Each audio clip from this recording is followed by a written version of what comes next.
A well-regulated militia being necessary to the security of a free state, the right of the people to keep and bear arms shall not be infringed. Welcome to another edition of Bearing Arms, Cam and Company. My name is Cam Edwards, and I'm so glad you've joined us on the program today. We're going to be talking with my friend Mark Walters from Armed American Radio, about what's going on in San Jose, California, where the city's become the first in the nation to require all legal gun owners to purchase mandatory insurance as well as pay a mandatory fee to the city in order to exercise your right to keep and bear arms. Yeah, it sounds awfully unconstitutional to me as well. Does Mark agree? Yeah, he does. I'm not even going to... There's no spoiler alert there. This is Mark Walters we're talking about. Take a look and a listen to Mark's take on San Jose's egregious infringement on the right to keep and bear arms. Mark Walters, good to see you, sir. Thanks so much for coming to the show today. The pleasure is all mine, Cam. Thanks for having me today. I love joining you. Absolutely. I got to say, it was great being able to catch up in person out in Las Vegas at the Shooting Hunting Outdoor Trade Show as well. Have you mostly recovered? I'm in the process. I got a little bit of dryness going on here. No COVID, though. I got out unscathed, as did everybody we know. It's just the dry air messes with me, my sinuses and all, but I'm feeling good. You might hear me every once in a while, and I apologize in advance for that. Yeah, the same thing. I got like one nostril that's giving me trouble, but that's about it. So listen, speaking of trouble for gun owners, let's talk about what's going on in San Jose, California, because, Tuesday night, City Council approves. There were a couple of City Council members who said, this might be unconstitutional, but for the most part, City Council said, yeah, let's go for it. Let's charge people a fee to exercise their right to keep and bear arms. Let's mandate that they carry liability insurance, or else we will charge them with a crime and put them in jail for a year if they don't comply. Mark, I mean, this is so unconstitutional on so many different levels. I mean, not only are they requiring all legal gun owners in San Jose to pay this fee in order to lawfully possess a firearm, but the fees actually go into some like private third-party group. So in order for you to exercise a constitutional right, the city of San Jose says, hey, you got to pay this third party over here, or else we'll throw you in jail. Let's checkmate them right now, Cam. It's easy to do. Are the criminals having to pay the same fee? No. Of course not, which is why it's unconstitutional on so many levels, as you just pointed out. Look, I have a private insurance plan I've had for a couple of years. I have excellent insurance. It's a real insurance. I have liability. They cover my business. They cover gaps in my homeowner's policy. It's a real insurance company, but I choose to have that. Nobody forces me to have that. I don't have to pay a fee to the city of Atlanta or to the county that I live in order to exercise my right. But let's go back to, as you and I think we talked about this when we were standing around in Vegas. We have a president that no longer cares about the Constitution. And if you remember, when he mandated the CDC to issue an order that private property owners could no longer collect rent on their own private property. That is the essence of socialism, communism, Marxism. When you start playing with private property. And Biden's comments were, I know it's unconstitutional, I know it won't pass muster, but I'm going to do it anyway. This is a byproduct of what happens when you have a president that is so lawless. You embolden city councils to do things like this that they're doing in San Jose. They know that this is not going to stand muster, but they don't care. And they're going to force the taxpayers of San Jose County into court. It's going to cost gobs of taxpayer money before this is eventually overturned, which it will be. But in the meantime, the city, the law-abiding citizens in the city of San Jose are going to have to pay the price for this, literally and figuratively. Yeah, absolutely. And I think one of the strategies for San Jose here is, look, they know that they're in the Ninth Circuit, right? We just saw Judge Lawrence Van Dyke in that scathing opinion, which struck down the closure of gun stores in Los Angeles and Ventura County because of these COVID orders. He noted that the way it works in the Ninth Circuit is these gun control laws get challenged, they get overturned, and then the Ninth Circuit hears these cases en banc, and they restore these gun control laws. The Ninth Circuit is something like 50-0 in terms of upholding gun control laws since the Heller decision. They have never found a gun control law that violated the Constitution since Heller. So I think that the city of San Jose knows that, yeah, you're right. It's going to cost us some money. It's going to cost us some time. But until this gets to the Supreme Court, we also have a really good chance of keeping this law on the books and subjecting gun owners to this infringement, this egregious infringement on their right to keep and bear arms. So, yeah, I'm hopeful that, by the way, we should talk about the fact there are probably going to be multiple lawsuits filed here, right? I mean, we know that Second Amendment Foundation is going to be filing. We know FPC is going to be filing. There's going to be some others as well. But I'm hopeful that Judge Roger Benitez or another like-minded individual gets a hold of this case, and we see an injunction that prevents this law from being enforced. But I got to tell you, Mark, I mean, I've been thinking long and hard about this. If I lived in San Jose, I wouldn't comply with this. I would run the risk of violating the law and being charged with a misdemeanor offense and spending a year in jail or $1,000 fine, but I would not comply. There will be very little compliance with this, but you're spot on with the strategy. That is exactly what San Jose knows exactly what you just said. They know they may get a single judge that may issue an injunction. They know in an en banc hearing it's going to be overturned. They know, and then the key here is what you just said. Then when it gets to the Supreme Court, Second Amendment Foundation's already got the artillery lined up in the battlefield. They're ready to go in conjunction with the FPC. We know that's going to happen. But the risk is, and San Jose knows this, will the Supreme Court ever take this case? They know it's going to wind up, it's likely not going to get cert in a conference at Supreme Court, and San Jose knows this. So this is where it comes right down to compliance. And as you and I have talked over the years, as long as the Democrats continue to push these agendas, decent, hardworking, law-abiding Americans, I've said for years, are going to be forced to make decisions that they never thought they would have to make in their lifetimes as law-abiding, tax-paying, decent, hardworking, business-owning Americans. And people would say to me, well, what are you implying with that? I said, I don't know. I'll tell you when we get there. We're here.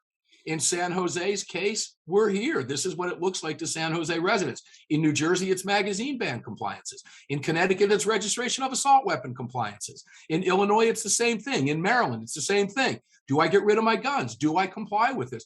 It's an individual location creates these problems that forces their hardworking citizens to make a decision they never thought they'd have to make. For God's sakes, I'm a legal gun owner. Now I'm being forced to comply with these measures. And you're right. I don't think we'll ever know what the non-compliance rate is because nobody's going to want to talk about it, but it's going to be substantial. And where are the teeth? Just like when Connecticut, after Newtown, issued their registration scheme. What do we have? 50 people register their long guns? Yeah. So my threat to them is, well, then go ahead. Come and take us. Put us in jail. They never act on this. It's nothing but show. But the sad part about this, Cam, is we have a subset of Americans that love this. You have the Brady campaign that is pushing this in San Jose, blatantly outright supporting this. They've never met a measure that infringes on law-abiding Americans' rights that they haven't fully embraced and wanted to make love to. And this is just another example of that. Every single left-wing organization embraces this type of mandate. And we're seeing that word now creep into the lexicon since COVID. Now it's a mandate. Where did that come from? It came from COVID. So you're seeing how all of this ties together, brother. It is very, very scary. It is. And here's the thing, too. I mean, you talk about, what happens in Connecticut and what happens in San Jose and all these, different localities with their own little tweaks. But these things don't stay local, right? I mean, the Brady campaign, they're looking at what's going on in San Jose. And if they believe that, all right, we can do this in San Francisco, Sunnyvale, San Diego, Los Angeles, they will do that. They will introduce legislation in Sacramento. We're seeing I just covered this yesterday on Cam and Company. You got this state senator in Georgia who's introduced a bill. Look, it's not going anywhere. It's Georgia. But she's introduced a bill, mandatory training before you can own a firearm. Now, that's also been introduced in the state of Delaware. I think it's going to be introduced in other blue states. I think this is the reaction, Mark, to the right to carry revolution. We're going to see these gun control advocates say, fine. You got to have shall issue concealed carry laws. Well, you know what? We're going to have a shall issue or maybe even may issue gun licensing laws to own a firearm. We're going to put another barrier between you and your rights because you're absolutely right. Here we are more than a decade after Heller, and this small cohort of Americans is still standing in between the American people and their right to keep and bear arms because they don't recognize it as a real right. They don't want to treat it as a real right. They hate the fact that it's in our Constitution. They would love to erase it if they could, but since they can't, they're just going to try to ignore it as best they can. And that's why it is up to us as gun owners and Second Amendment activists to not let them get away with it, to be engaged, to be involved, to support these organizations, to get out and vote in every election, whether it's federal, state, and local. But, when we sit on the sidelines, when we lose, but when we get engaged, that's where we win. Look, I'm living proof of that. I live in Virginia. We just swept statewide elections because gun owners did not stay home. We were pissed off about the push for gun control in 2019. We didn't forget. And the first opportunity we had to go cast a vote, man, we marched to the polls and we voted out the Democrats who would try to take our rights away. A really interesting dichotomy here. You're in Virginia, I'm in Georgia. Okay. If you had asked me 15 weeks ago where Georgia was relative to constitutional carry or moving any pro-gun legislation, I'd have told you, I'd have thrown my hands up and said 4 years of Kemp, who ran the most pro-gun gubernatorial campaign in the history of this country. The left was accusing him. They're still accusing him, pointing guns at his soon-to-be son-in-law, all the nonsense, threatening his life, all this nonsense.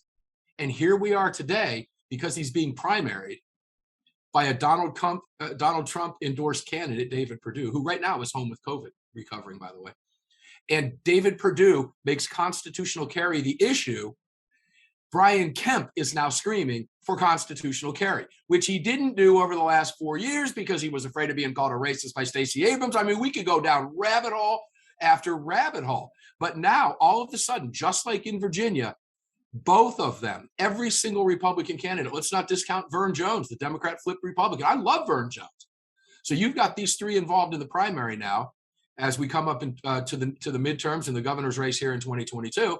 And all of a sudden, the gun vote is absolutely critical to every single one of these candidates. They're now moving. Now, we've got about 7 different pro-gun bills from the National Rifle Association. I think we got Safari Club. We've got Georgia Carry. We've got others. We're going to see a lot of really good pro-gun things happen in Georgia now because of this election. And Kemp knowing that if he wants to survive the primaries, he's got to have the gun vote. That points to how important the gun vote is. And then I take it right to Virginia, where it was carried to its conclusion, where you finally wiped out that hideous blue disease that you suffered under in a state that is near and dear to me. I graduated college in Radford. I lived in Richmond, Radford, Virginia Beach. My sister lives in Northern Virginia. I have tons of friends there. The state, so here we sit and look at where we are today. The gun vote, so vital and so important, and the left knows it, which is why they continue to throw these nonsense bills out, like you mentioned in Georgia. We see this nonsense, Cam, every year. You get the good Democrat that throws this draconian measure. I remember going back to Florida a number of years ago. I forget what her name was, in Duval County in Jacksonville, requiring you to take anger management classes to buy ammo and then re-up in your certificate every 5 years. And the left takes this serious. The Brady campaign embraces it. Moms Demand Action embraces it. They go nowhere. But what it is, Cam, is it's evidence that these people will never stop. Yep. They will. And when you think they've gotten as low as they can go, they go lower. It is amazing how far down they can dig. But God bless you in Virginia. We're confident. When people say, I want people to understand, Georgia is not a blue state. The Republicans own the state house. We just got done redistricting. You're not going to see a blue legislature in this state more than likely in my lifetime. It would have to be some type of takeover or massive sea change. That's not going to happen. Once we get rid of Raphael Warnock, which was a fluke, you've got Herschel Walker running against him. Georgia's a red state. Stacey Abrams, I don't want to discount this, is a real threat here.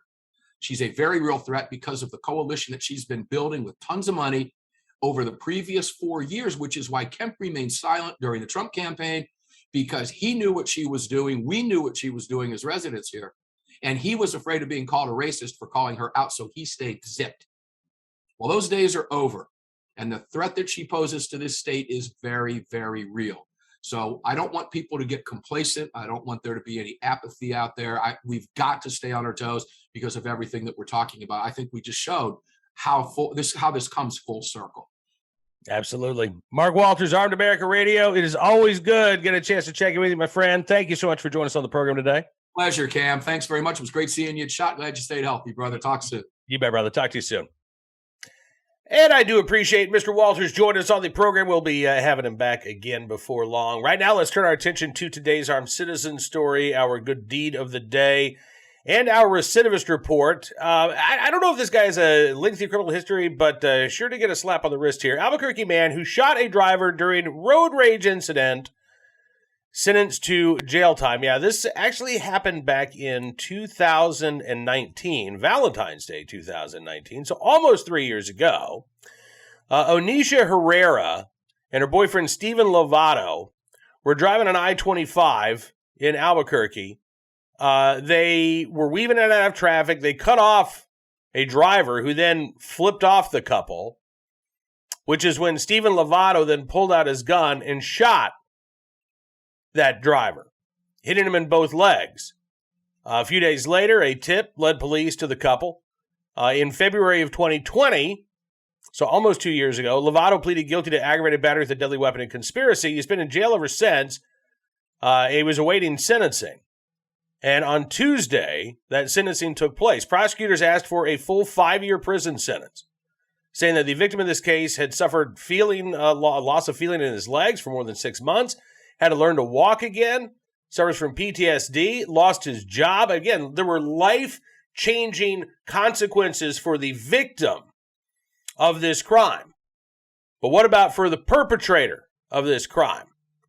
Well, Lovato's defense attorney said, look, they were speeding because they were trying to get to the hospital. They thought that Herrera was having a miscarriage. I don't know why she'd be driving. If she were the one supposedly suffering from a miscarriage, I don't know why the boyfriend wasn't behind the wheel of the car, but whatever. They thought she was suffering from a miscarriage, and he said, quote, "It's a very stupid thing to do.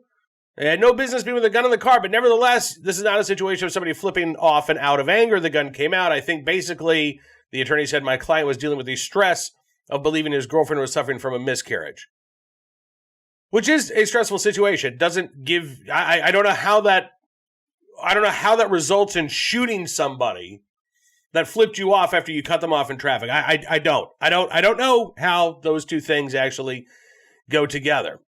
Well, the judge in this case, Brett Lovelace, said he does believe that Lovato will do well on probation, but he said there needs to be more punishment. He said this wasn't just something that happened and it's just one little isolated act and therefore all good. Don't look at that at all. So the judge sentenced Lovato to 3 years with time served. And that means that Lovato will likely be out in about 6 months. Not the full 5 years. 6 more months. The judge said, I want to reiterate how lucky you are that you're not facing a first-degree murder charge, which carries a penalty of life imprisonment. Yeah, he is lucky. But he's also lucky because the judge cut him a break here. And instead of 5 years behind bars, he'll probably end up doing less than 3. Sentenced to 3, time off for good behavior, time served, out in just a few more months.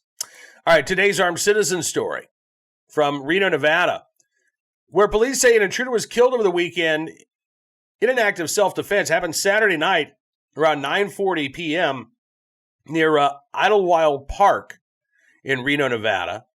Police say the homeowner did report having shot an intruder. When officers arrived, they found a man dead from a gunshot wound. They also found the homeowner there, along with another witness. Neighbors described the area as quiet. They said they were surprised to hear that this had happened. Adam Thompson says everybody here usually has each other's backs. It's a very communal neighborhood. Police say the homeowner in this incident is cooperating with the investigation. They said at this time an arrest will not be made as this appears to be in defense of himself.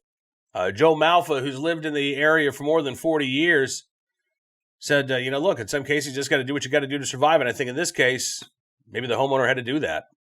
Well, it certainly sounds that way. We'll keep our eyes out for any updates and bring them to you as they become available. Finally, today, our good deed of the day from Los Angeles, California, where a LAPD sergeant in the right place at the right time, willing and able to do the right thing to help save a baby that was choking, all caught on the officer's body camera. This was Wednesday, around last Wednesday. This was about a week ago, I guess, around 5:45 p.m. In Echo Park. The footage was released Monday afternoon.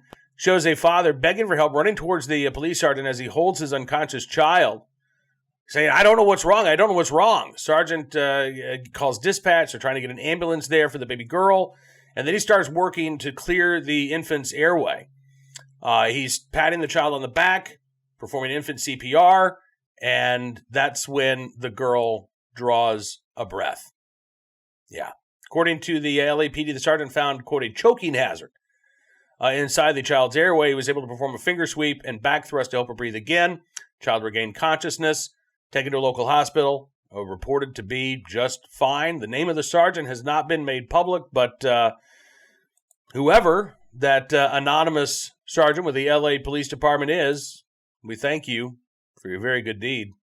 That is all the time we've got for you on this edition of Bearing Arms Cam & Company. I want to thank you for being a part of the program as always.